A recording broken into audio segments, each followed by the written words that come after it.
The crystal goblets glimmered beneath flickering candlelight as if fireflies had been trapped inside their fragile glass walls.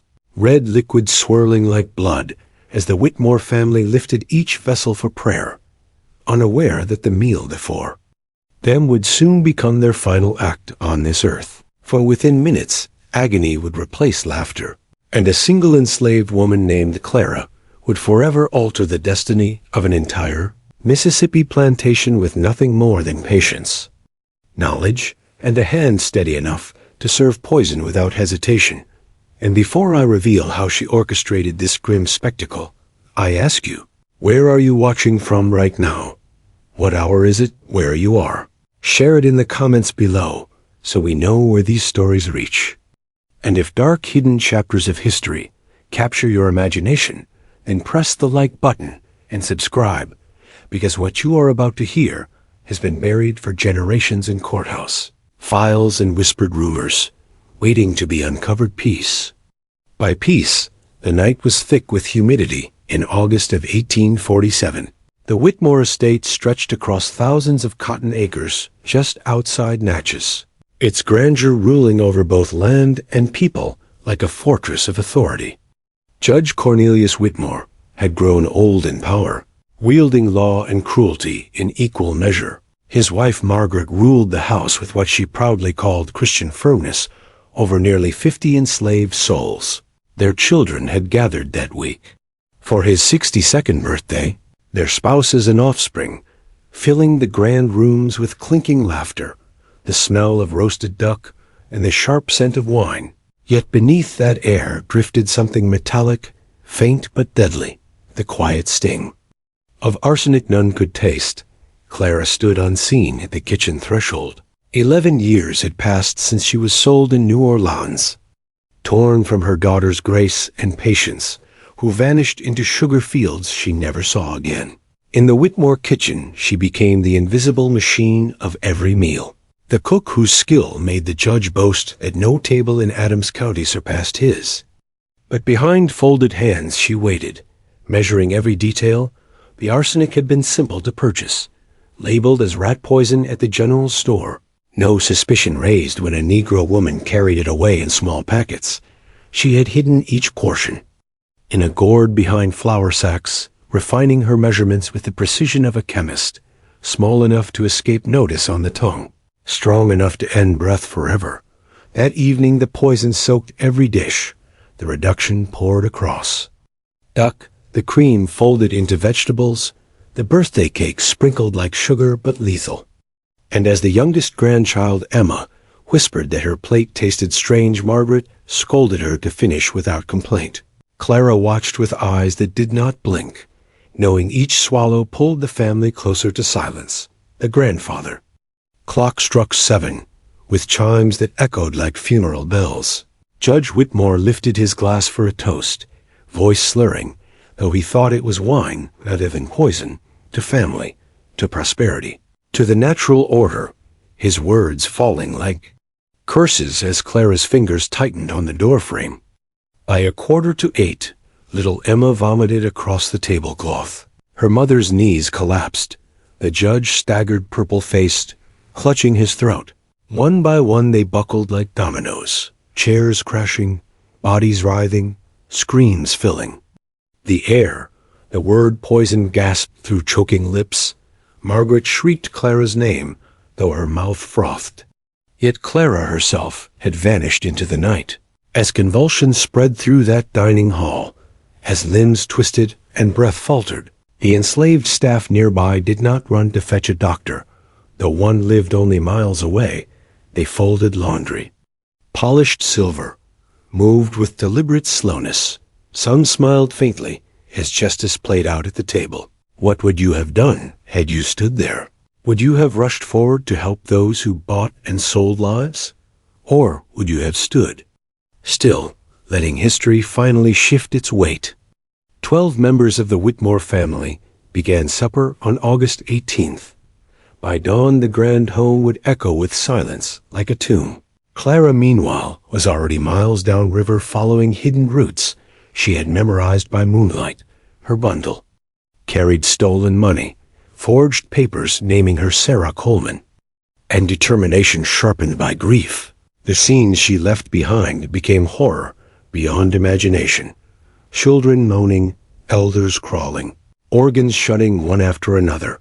The great judge's head slumped into his own birthday cake, as if mocking every ruling he had ever spoken, the floor slick with vomit and sweat. And still the enslaved did not intervene. When Margaret Whitmore summoned with a silver bell, the maids heard it but continued scrubbing dishes, each ring a note of despair ignored. Emma, the child, fell first. Rachel, her mother, wailed through her own convulsions, pleading innocence that never spared enslaved infants from chains. James Whitmore, the lawyer, tried to command men to block roads and capture Clara even as he collapsed. Field hands listened from cabins, some hugging children tight, others whispering prayers of thanks. Old Moses, missing 3 fingers from the judge's temper, smiled at last. Clara, meanwhile, wove through swamp paths, the same tracks she had memorized for years, while gathering herbs, carrying stolen gloves to hide her scar. Her plan was not impulse. It was engineered across a decade of observation. She tested arsenic on dogs, adjusted portions, studied Dr. Hayes's conversations while pretending to dust. By 9 that evening, half the family were unconscious. Others lay trembling. James scribbled Clara did this with shaking hand, as if confirmation were necessary.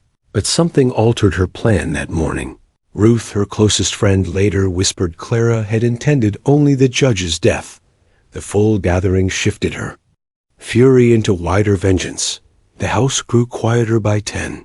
Margaret clung to her husband's hand, whispering apologies not heavenward, but to a woman named Bessie, who had died years earlier when the judge refused medical aid. Servants eventually entered, not to help but to witness, their faces neither gloating nor pitiful, only carved with long memory. Near midnight, 12 corpses decorated the dining chamber. Candles melted into wax pools. Spanish moss brushed windows while silence ruled. Miles away, Clara rinsed flour from her hands in a creek whose current would erase her trace, yet the enslaved she left behind carried the burden. Dawn rose, roosters crowed indifferent. 47 men, women, and children debated whether to report sickness or flee.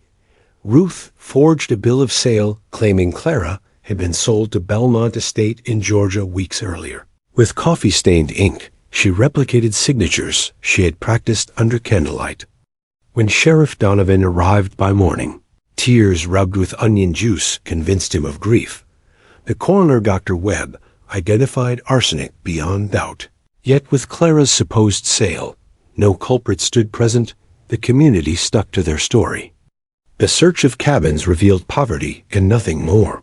Ashes of books and letters hidden in soil. Word spread across plantations. Paranoia bloomed. Cooks were dismissed. Tasters forced to eat before masters. Suspicion cut through every supper. Clara traveled with Josiah, a free black driver of Underground Railroad wagons, her disguise as Sarah Coleman believable beneath. Forged papers. Investigators pressed further when Webb discovered in Clara's cabin a coded journal listing poison formulas and past victims. Other plantation families who had mysteriously died, the Hendersons, the Beauregards, the Lancasters, each linked by marriage to Margaret Whitmore. Clara's killings were systematic revenge. Names tied to the sale of her daughters traced across a map. Webb realized she hunted those families deliberately. Donovan drew lines across red crosses. On charts, her route pointed northeast, always northward, toward possibility of Canada, northward toward whispers of her daughter's survival. Clara, meanwhile, blended among boarding houses, churches, and Quaker stations, her identity changing from seamstress to washerwoman to pious churchgoer. She lightened her skin with lye, altered her weight with padding, concealed her scar with gloves, every adjustment another mask. But handwriting betrayed her. That peculiar curl in the letter G, found in receipts and forged letters. Webb tracked correspondence. intercepted one destined for Ontario, inquiring about two teachers named Patience and Grace. Clara's daughters alive and free. Running a school, her hope became her vulnerability. At Cincinnati she was cornered. Footsteps stormed the boarding house at dawn. She disguised herself as washerwoman carrying linens. Nearly deceived the marshal, but suspicion sharpened and the chase spilled into streets.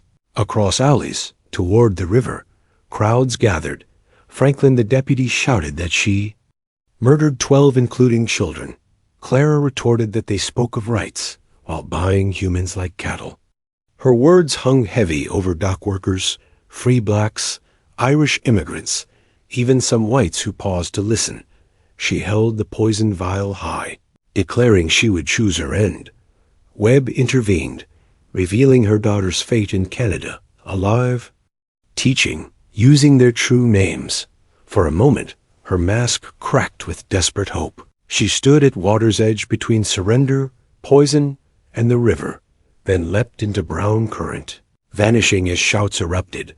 Boats dragged waters for days. No body surfaced. Reports later claimed garments stolen from a farm downstream. Footprints favoring a left shoulder long injured. Rumors spread she survived, that she moved north under another name. Sightings placed her in Detroit, Chicago, even Boston. Always near rivers. Money sent anonymously to safe houses. Always $37. The exact sum she once carried? Webb himself received a pressed magnolia blossom, proof she lived. He burned evidence and closed his report, calling her drowned, knowing truth belonged to the river. Years later in Chicago, a woman named Martha Washington taught young cooks intention mattered more than seasoning. Gloves concealing scars, pupils whispered she was Clara. Her daughters visited once, voices steady, forgiveness withheld, but blood. Ties undeniable. When she died in the 1880s, her coffin received a magnolia blossom left by Emma Whitmore. The child once thought dead at that supper, proving Clara had spared the innocent even in vengeance. History blurred her ending, but legend endured. Every kitchen where enslaved hands once cooked carried whispers that food could be weapon. And even today, stories circulate of the plantation where 12 died in one night, where a cook disappeared. Like smoke, some call her monster, others call her mother. And I ask you now, what would you have done if your children had been torn away? Would you serve justice with arsenic or endure in silence? Tell me your thoughts in the comments. Subscribe if you seek the next hidden case, because what comes next descends even deeper into shadow.